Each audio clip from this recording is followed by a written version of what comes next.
Fala, galera, vamos ver aqui uma aulinha sobre a Primeira Guerra Mundial. Foi um conflito que aconteceu entre 1914 e 1918. Foram 5 as principais causas. Primeiro, o imperialismo que vinha desde o século XIX. As principais potências europeias disputavam regiões na Ásia e na África que eram ricas em recursos naturais e mão de obra. Tá? Tudo isso aconteceu por conta do avanço da industrialização. Destacamos também uma rivalidade entre França e Alemanha. Os dois países disputavam as províncias de Alsácia e Lorena, entraram em guerra, que foi a Guerra Franco-Prussiana, e a França perdeu essas províncias para a Alemanha, o que gerou um grande revanchismo contra a Alemanha. Também havia uma grande disputa entre a Inglaterra e a Alemanha por causa do avanço industrial alemão. A Inglaterra era uma grande potência econômica por conta da sua industrialização. Só que a Alemanha fez a sua unificação no final do século XIX e avançou de forma muito acelerada em termos de industrialização, o que ameaçava a hegemonia inglesa. Destacamos também, pessoal, que a partir disso essas disputas começam a gerar uma grande tensão entre as potências europeias, ao ponto de fomentar uma corrida armamentista, porque havia possibilidade de um conflito armado. Então, forma-se a Tríplice Aliança em 1882, que eram as potências centrais. Foi uma aliança militar político-militar entre o Império Austro-Húngaro, a Itália e a Alemanha. O Império Austro-Húngaro tinha o domínio da região dos Balcãs, a Itália disputava a Tunísia com a França e a Alemanha tinha disputas, que nós já falamos aqui, com a França e com a Inglaterra. Forma-se também a Tríplice Entente em 1907, que foi uma aliança político-militar entre a França, a Inglaterra e a Rússia, que eram chamados de aliados, na Primeira Guerra Mundial. Havia também a questão marroquina, que era o seguinte: a França e a Inglaterra passaram por cima de um acordo que dava à Alemanha o direito de explorar a região do Marrocos na África.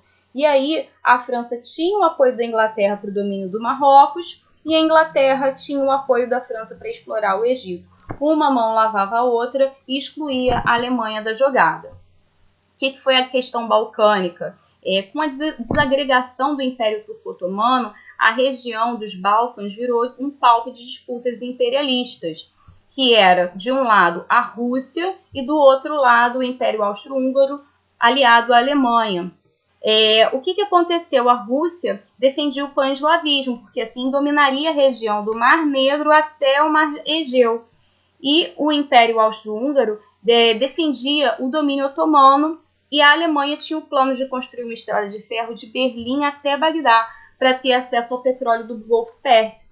E isso acabava impedindo o plano russo e ameaçando a hegemonia inglesa na região. Como é que começa o conflito? O conflito começa a partir de um atentado a tiros contra a vida do arquiduque Francisco Ferdinando, que era o herdeiro do Império Austro-Húngaro.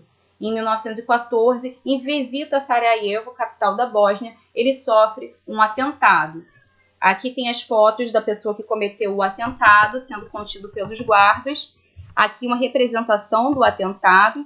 E quem cometeu o atentado foi um jovem estudante sérvio de 20 anos, chamado Gavrilo Princip. Tá? Ele era membro da organização Mão Negra, que era uma organização secreta, nacionalista, que tinha como objetivo, como bandeira, o pan-eslavismo, a união de todos os povos eslavos em uma só nação.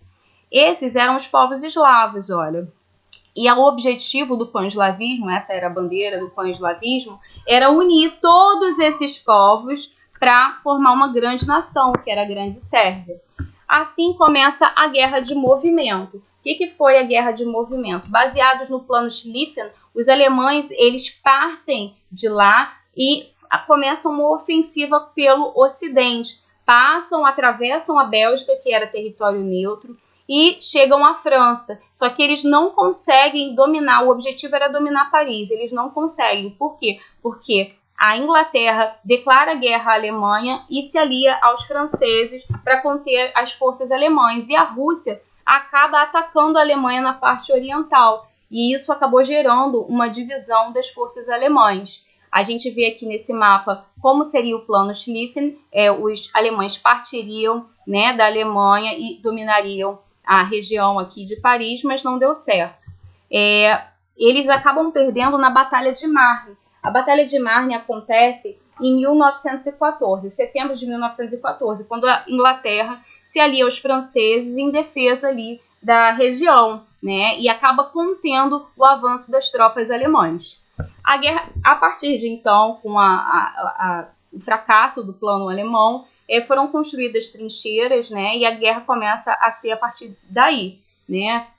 As trincheiras são esses buracos, essas proteções, e que os soldados ficavam abrigados e vigilantes ali para ver quem estava invadindo a região, atacando. Nesse tipo de guerra, quem está sempre em vantagem é quem está dentro da trincheira, que consegue ver tudo. Nessa fase da guerra começam a ser usadas armas químicas que não foram usadas apenas pela Alemanha, mas também pelos aliados, né? Gás cloro, gás mostarda, gás fosgênio, que foram armas bastante cruéis, né? A gente vê aqui soldados de máscara arremessando as bombas. E as principais batalhas que aconteceram nesse conflito, que foi a Primeira Guerra Mundial, foram a primeira batalha do Rio Marne, como eu falei para vocês, em 1914, não sei se eu falei, o Rio Marne era um rio ali na França, perto de Paris. A Batalha de Dardanelos, que acontece no Estreito de Dardanelos, em 1915, quando os aliados tentam invadir ali, dominar a região, só que os otomanos conseguem conter as forças aliadas. Acontece entre abril e setembro de 1915. Acontece também a Batalha de Verdun, em fevereiro de 1916, quando a França consegue derrotar, né, os alemães, porém, os alemães continuam resistindo. Tá? Em 1918 também acontece a Batalha de Somme, no norte da França, 400 mil mortos, e os aliados conseguem derrotar os alemães, apesar de serem poucas as conquistas. Em 1917, antes, né, acontece também a Batalha do Chemin des Dames, entre os franceses e os alemães. A segunda Batalha do Rio Marne acontece entre julho e agosto de 1918. E aí os aliados têm, junto deles, a entrada dos Estados Unidos. Os Estados Unidos eles entram na guerra em 1917 com o bombardeio do transatlântico Lusitânia, que era um navio britânico que partia de Nova York e ia para Liverpool. Esse transatlântico, esse navio, ele foi bombardeado por um submarino alemão. Cerca de 1.200 pessoas morreram, dessas 128 eram americanos. Isso aconteceu em 1915 e a opinião pública americana acabou ficando a favor da entrada dos Estados Unidos na Primeira Guerra Mundial, e isso acontece em 1917. Em 1917 também acontece a Revolução Russa, e nessa revolução, a gente vai ver isso depois, a Rússia era um império e acaba implantando um regime socialista e sai da guerra em 1918, com o Tratado de Brest-Litovsk. As principais determinações do fim da guerra foram essas daqui, a partir do Tratado de Versalhes.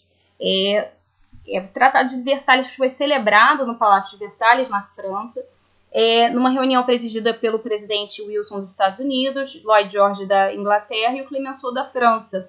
E foi basicamente colocando toda a culpa da guerra na Alemanha. A Alemanha tinha que devolver as províncias de Alsácia e Lorena para a França, o acesso da Polônia ao mar acabaria acontecendo por uma faixa de terra por dentro da Alemanha, desembocando do Porto de Danzig, perda de todas as colônias alemãs, artilharia e aviação limitadas a um exército de apenas 100 mil homens, proibição de construção de navios de guerra, indenização de cerca de 30 bilhões de dólares às potências vencedoras. O Tratado de Versalhes também criou a Liga das Nações, e a função da Liga das Nações era garantir a paz mundial, que não deu certo. O Império Austro-Húngaro foi desmembrado pelo Tratado de Saint-Germain, retirando a saída do mar da Áustria e reconhecendo a independência da Polônia, da Tchecoslováquia, da Hungria e da Iugoslávia. Quais foram as consequências da Primeira Guerra Mundial? Os Estados Unidos saem da Primeira Guerra como uma grande potência, mostrando todo o seu poderio bélico e industrial, e no final da década de 20, os Estados Unidos já eram o maior credor mundial né, do mundo capitalista. Além disso, foi gerado um grande revanchismo dos derrotados. As humilhações que foram impostas pelos tratados fomentaram um espírito de revanche entre os derrotados, que alimentaram o nazismo, o fascismo e acabaram desencadeando a Segunda Guerra Mundial.